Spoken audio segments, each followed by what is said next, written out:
Porque Paulo foi solto e o Nero, que enlouqueceu, pois fogo em Roma, impediu que tudo acontecesse. E o Teófilo paga. E aí Paulo, quando chega em Roma, ele tem dinheiro suficiente.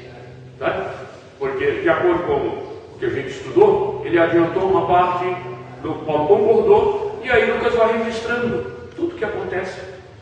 E esse sujeito, ele passa a ter um sujeito rico, que você pode observar, Teófilo, Teo, Deus, filho, vem de fileu, amigo. Então, amigo de Deus, amigo da causa de Cristo.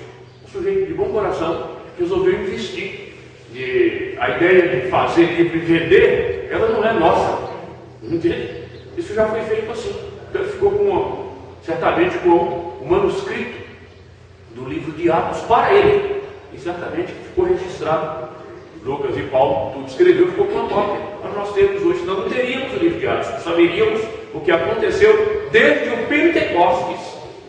Não é verdade? Porque Paulo não é morto, ali Paulo é solto. Mas Paulo é preso segunda vez, e essa é a segunda prisão de Paulo. Como eu não posso parar no livro aqui, meus amados irmãos, o tempo não me permite, nós encontramos então motivos para a fidelidade dos obreiros do Senhor. E eu quero fazer uma pergunta. Vocês não sabem o que é fidelidade? O que significa fidelidade? Não sei se irmãos tiveram algum recurso assim na lição de vocês se tem. Fidelidade, que é lealdade. Lealdade é um dos termos. A palavra vem de fé. A mesma palavra usada para fé. É interessante, é um contexto que muda. O termo para fé, pistes, vem do verbo pisteu, crer. O mesmo substantivo pistes é utilizado, e o contexto é que muda, porque fidelidade não é só lealdade ao pé da letra, no sentido ipsis, é alguém que se possa confiar no que faz, no caráter, no que diz, no que promete. Isso é fidelidade. E os irmãos sabiam que fidelidade é fruto do Espírito? É o Espírito Santo que produz fidelidade. É o último aspecto lá em Gálatas 5:22. Não é? Pode ver que o último aspecto, vamos ver.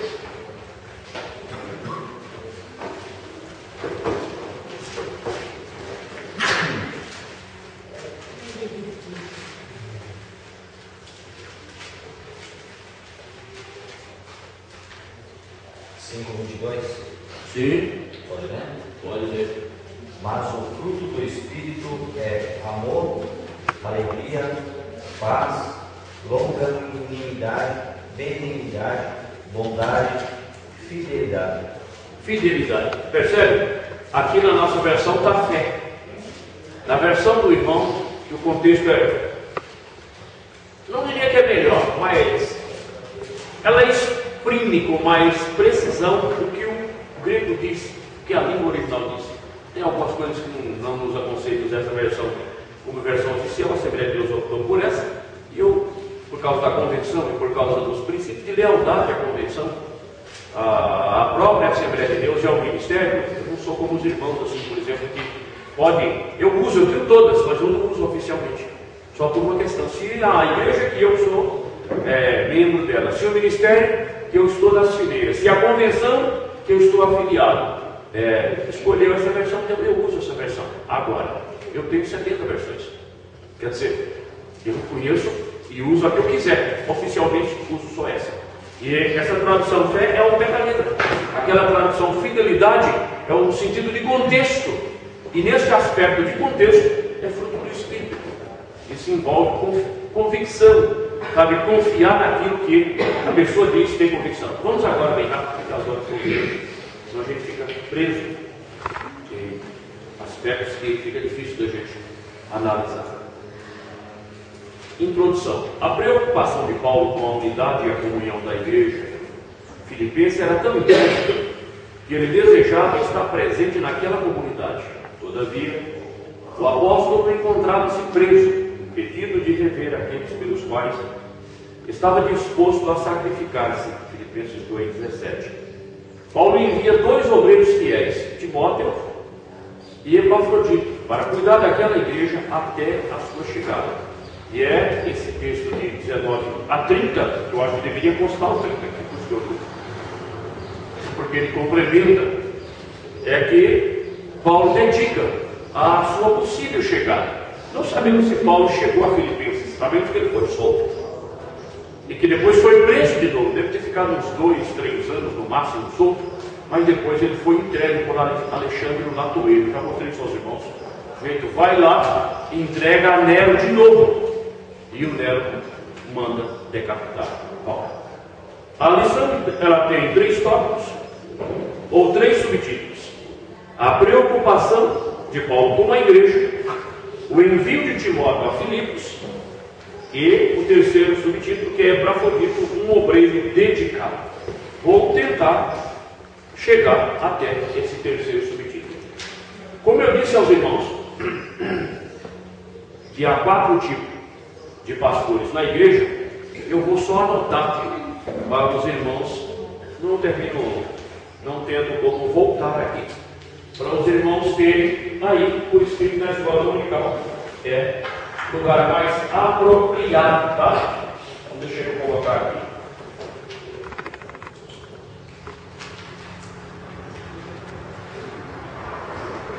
Isso não ofende, tá? Porque quem está falando é um pastor. Se eu fosse um presbítero falando, eu dizia, esse presbítero está querendo pegar no nosso pé.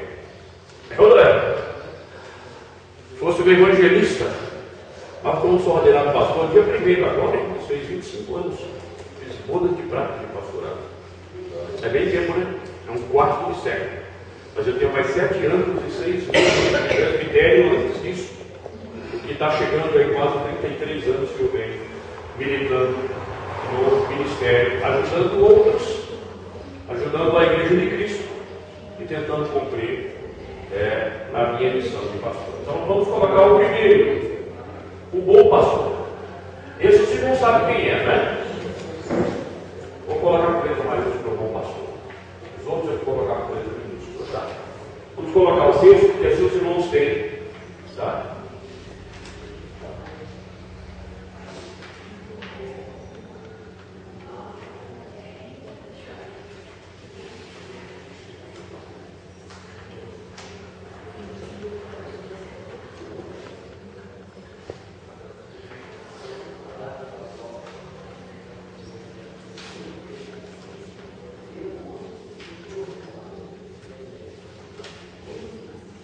Foi Jesus mesmo quem falou desse sujeito, o pastor missionário.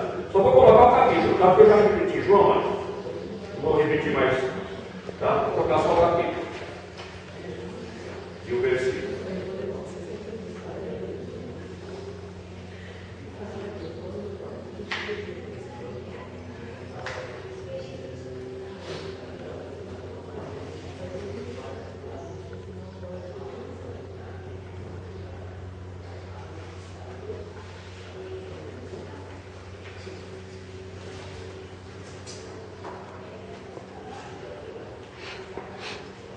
Está dando para enxergar bem?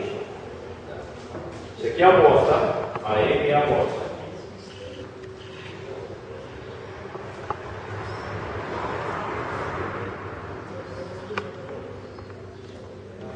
Esse aqui é desconhecido dos irmãos, por esse nome, tá? Quem já ouviu falar em Magaré? Quem aqui é do Nordeste? Não do Nordeste Bahia, o primeiro estado. Nordeste Bahia e Minas fica muito próximo. Então, Mineiro e Bahia não tem diferença. A irmã Marta já ouviu falar? E a senhora poderia dizer o que é Magaré? Olha como eu aperto, irmã Marta. Faz tempo que eu vi esse nome, não lembro mais. Não lembra mais, né? Quem mais ouviu? O Nelson? Sabe o que é Magaré? O nome já explicou aqui. Um dia acabei, eu quase que esqueci, mas. Nosso amigo pastor. É que destrincha o boi. O senhor é de que região? Sou praticamente criei aqui em São Paulo mesmo. Ah, então o senhor é paulista. O senhor os costumes são totalmente diferentes. Porque isso é regionalismo, meus irmãos. É regionalismo. Isso é regionalismo. Mas tem Magaré na Bíblia, pastor? Pior que tem. Pior de tudo é que tem Magaré na Bíblia. Mas está com o nome de Magaré na Bíblia? Não. A Bíblia não está escrito Magaré. Mas eu vou vou explicar o que é o vagaré. No Piauí, no Maranhão, e eu aprendi isso com o pastor de lá. A gente aprende isso com os outros, né? O bom pastor é Jesus, ele dá a vida pelas ovelhas. O mercenário que não é pastor vê o lobo deixar as ovelhas porque ele vive só do que ganha. Ele não tem amor, não tem compromisso de cuidado. O vaqueiro é aquele que conduz, porque estão tratando da fidelidade, deixa o rebanho por conta, sabe como diz na minha terra, a Deus dará, e vai cuidar de outras atividades. E à tarde volta a recolher o rebanho. Né? Se a vaca deu cria, e o gavião foi lá, e o lobo, o vaqueiro não está nem aí. O vaqueiro é ocupado do trabalho, sabe? Que não é bem o rebanho. O rebanho é cedo à tarde. E nós temos pastor vaqueiro? Como temos, irmão. Nós temos pastor tão vaqueiro, cara de pau. Você está gravando, né? Vai para a internet, paciência. Vou colocar atrás e depois de vídeo. Vou repetir. Me perdoe. Nós temos um cara de pau que ele é capaz de crescer o olho na política, porque como vereador dá um salário de mais de 3 mil. Qual é o pedreiro que ganha 3 mil? Hoje ganha, mas são poucos. Mas quem pega na colher assim, igual o Paulo, é muito bom. Não dá para respeitar, quando eu tenho um construtor, dá para respeitar. Mas dá para tirar o chapéu. Mas a política ganha mais, ele abandona nas fileiras do ministério para ser vereador. Ora, senhor vaqueiro que está me vendo na internet, por favor, tenha um mínimo de amor à vocação, se é que foi vocacionado. Não é? Se é que foi, tá certo? Não estou reprovando o vaqueiro. Há pessoas que ganham tão pouco que precisam trabalhar nisso. Mas quem tem condições de cuidar e quer ser vaqueiro, por favor, escolha o que querem fazer. E o vagaré, irmãos, é uma qualidade de pastor, você vê que esse cuida. Eu vou dar um exemplo disso aqui, porque o Davi me falou agora, ele foi em Israel, Jesus, meu Deus, tinha hora da lição. Ele viu um detalhe que a gente pega em João 10, ele disse que ele entra no curral, o porteiro abre, chama as suas ovelhas pelo nome e ele segue. A ideia que tem é que é um bando assim, igual os irmãos estão aqui. Digamos que eu fosse chamar os irmãos para nós sairmos daqui, e eu fosse na frente, os irmãos não iam fazer uma fila indiana, ia. Mas o pastor é assim, ele chama um por nome, e elas não vão assim o bando igual o gato quando se toca.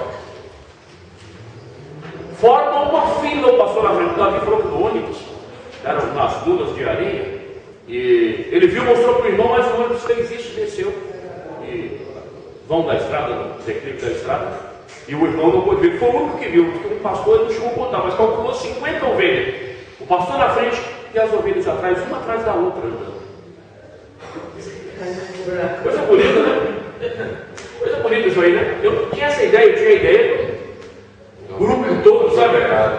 Todo o pastor na frente vai devagar, aqui, ali. Até nas ilustrações fez, mas não, sabe, uma fila indiana, pastor na frente chamando uma por nome. Então Jesus é o pastor a quem seguimos. Jesus conhece por nome. O mercenário é alguns que estão por aí só para ganhar dinheiro. O vaqueiro é aqueles que têm um pouco de compromisso, mas têm que trabalhar. Agora, o vagaré, a irmã Marta discutiu um pouquinho, o Nelson me ouviu, eu mesmo explicar, é aquele que escolhe entre o rebanho as mais gordas, sabe? Compra, a cara é de pastor, sabe? O jeito quando chega no rebanho é de pastor, mas as ferramentas não é de pastor, ele tem a marreta e o punhal. O trabalho do vagaré é dar uma metrada na testa e sangrar. Aí ele mandou só você. Eu vou sangrar o boi. Mas não é só boi. Como é que mata no norte? Aqui é diferente, não. Vai no norte para você ver. Não na cabeça. Porco, marretado. O porco é uma machadinha, né? Porque a mesma machadinha que vai abrir o porco é uma machadinha, ela tem assim um carocinho assim, parecendo. Uma orelha que tem para arrancar pregas. Não chega a ser bem para arrancar prego, é um negócio feito próprio para dar uma, assim, uma chapa. Meu pai era vagaré.